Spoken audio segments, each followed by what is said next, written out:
সোমবার গোমতী জেলার পঞ্চায়েত রাজ ট্রেনিং সেন্টারে পঞ্চায়েত মন্ত্রী কিশোর বর্মনের উপস্থিতিতে অনুষ্ঠিত হয় এক পর্যালোচনা বৈঠক।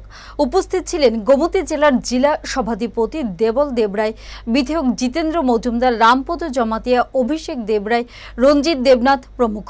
মন্ত্রী বলেন, সরকার যে সমস্ত পরিকল্পনা নিয়ে পঞ্চায়েতে কাজকর্ম শুরু করেছে সেই সমস্ত কাজকর্ম কতটুকু বাস্তবায়িত হয়েছে আর আগামী দিনে কি পরিকল্পনা নিয়ে মানুষের কাছে সরকারের জন্য মুখী কাজকর্ম নিয়ে যাওয়া যায়, এই পরিকল্পনা নিয়ে পর্যালোচনা বৈঠক।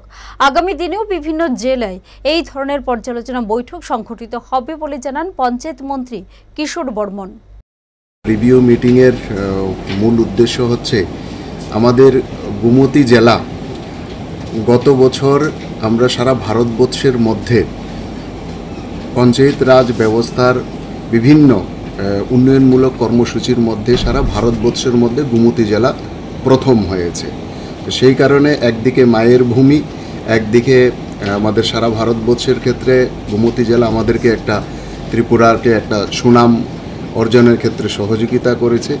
তো এখান থেকে যাতে আমি ইন্সপায়ার হয়ে অন্য জেলারও যে রিভিউ মিটিংগুলো আছে, পঞ্চায়েতের অবস্থাগুলো কি আছে বা কীরকম চলছে, সেগুলো নেওয়ার জন্য প্রথমে যেখান থেকে আমরা শুরু করেছি, যেটা আমাদের ত্রিপুরার ক্ষেত্রে একটা নজির সৃষ্টি করেছে।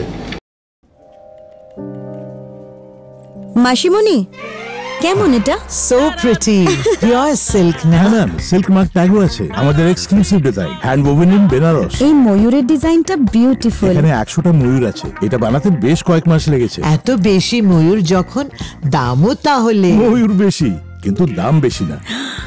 এখন mister Kishore, I love you even more. Hand woven pure silk sarees by Tanera, a Tata product.